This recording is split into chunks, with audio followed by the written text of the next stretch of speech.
Hey everybody, I'm John Batos from IMGMR Montreal. I'm here live with Jeron Moore, producer and creative director of the Zelda 25th Anniversary Orchestra. Thank you for being with us. Hey, nice to meet you. Nice to meet you. So, can you tell us a little bit about how long you've been on the music scene? Well, I mean, it feels like since I was a kid, simply because I've grown up with orchestral music and video game music and film music. But I remember when I was 16, I heard the music from a game called Total Annihilation that Jeremy Soule scored. And I actually emailed him and I said,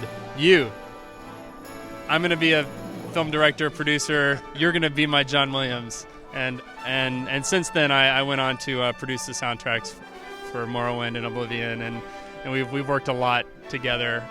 Zelda, however, has been a very, very deep love of mine, and I've sort of been with the franchise since day one, playing the games. So I just turned 31 a few days ago, and Nice. Happy birthday! Thank you.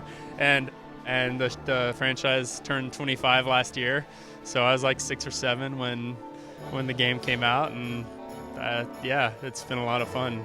So I guess needless to say, you're a Zelda fanboy through and through. It's a part of my blood.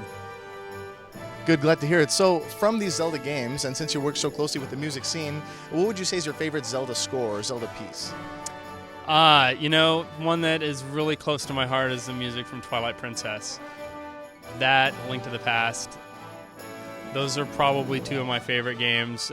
Wind Waker is a close third. And I mean, the first game, but elements of that music finds its way into every subsequent title. So, what are some of your inspirations? Inspirations. Gosh. Putting you on the spot here. I know. I'm inspired by everybody I work with, but just growing up, I'm a big movie fan. So, Star Trek, Lord of the Rings. The video game industry. I've played a lot of games, and I'm most attracted to the ones that are cinematic, which of course ties back to my love of film. So, and then with that, the music that comes along with it. It's what makes this show really special, because Chad and I, our music director, Chad Sider, who's arranged all the music for this particular show, we love cinema, we love film music, we love the interplay between picture and music, and the orchestra, and how you can tell a story with that. Here we have the music playing in perfect sync with actually kind of many cinematic movies recounting the events of each game. Well, the primary tentpole titles, and with that we've developed a fully fledged 4-movement symphony, each movement covering a different game. Wow, fantastic. And yeah, that's what I see here. We got the whole setup with the screen. Yeah. Everybody, I heard 66-piece orchestra, right? Yeah, 66. We've got a 24-person choir, so quite a few musicians on stage. I really look forward to hearing it. But tell me, something like a major project like this, so what are some of the challenges you face in putting all this together, especially from the creative side? Creatively, and I've been asked this question before, it's the biggest challenge is kind of meeting our own expectation and sort of shaking in our boots as we submit this stuff to Nintendo and to Eiji Onuma and Koji Kondo, kind of going like, well, are they going to like it? Are they going to come back and be like, what the heck were you thinking? This sucks, and it's been really special just because of the positive feedback they've given us, and any revisions that they've asked for have been very minimal, just sort of corrective. Sometimes we might have like taken a melody and done something a little too ambitious with it, and Koji Kondo, he's all about melody. He's I dare say he's the king of melody when it comes to the video game music scene. No doubt. And we just had a light change, a little mood lighting. A little dramatic right now. Oh, there we go. And so, you know, he's kind of helped us through this process. We've even learned, you know, we love Zelda music, but we've even learned more about what makes it special through his careful guidance.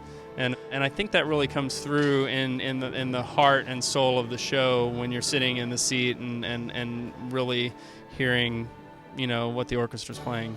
Wow. So speaking of the whole experience, what can we expect tonight? It's, you know, it's a lot of energy. This orchestra, by the end of the night, they're going to go home and really sleep well. And, you know, that energy is both reflected and deflected from the audience. You guys come in and it's just a wall of excitement, and I think that's because the Zelda community is, you know, in terms of a concert or an event like this, has been kind of neglected. Again, which makes something like this really special for us to be able to do. So it's just a lot of energy and a lot of adventure and just, you know, great music. From a creative aspect, I mean, it must feel good to really reach out to not only one demographic, because I'm sure, as you're aware, Zelda has been around for years and years. So individuals who've played it back when they were young are now older, and now we have a whole new generation coming and playing these new games with motion controls and what have you. And how does it feel to reach out to such a broad demographic that you can inspire? It's cool because, you know, a lot of kids who are playing Zelda nowadays, and gosh, I sound like a grandpa saying that, those kids, you know, their first game may have been Spirit Tracks or Skyward Sword, and this is really kind of it's kind of an introduction to a much bigger picture, and not only that, it's an introduction to a whole culture. Not only the Zelda culture and the gaming culture and just the camaraderie and the passion that everyone shares in the audience, but also the sophistication and the fun you can have sitting and watching 66, 90 people on a stage playing in unison and really making magic. I mean, that's what this is. When an orchestra can sit down and perform and harmonize and create just the tapestry that you're going to see unfold tonight, it's magic. And I understand, speaking of which, that these musicians, they're at such a level that they have come, I believe you had them for 2 days, 3 days?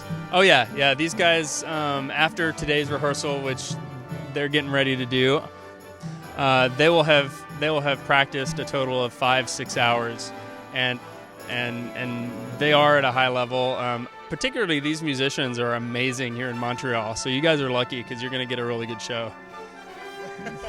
I don't doubt it. So what are some of the projects we can look forward to in the future? You know, they're deep down in my cranium. I'm sort of hatching a few ideas, but you know, I just more Zelda for now. That's my focus.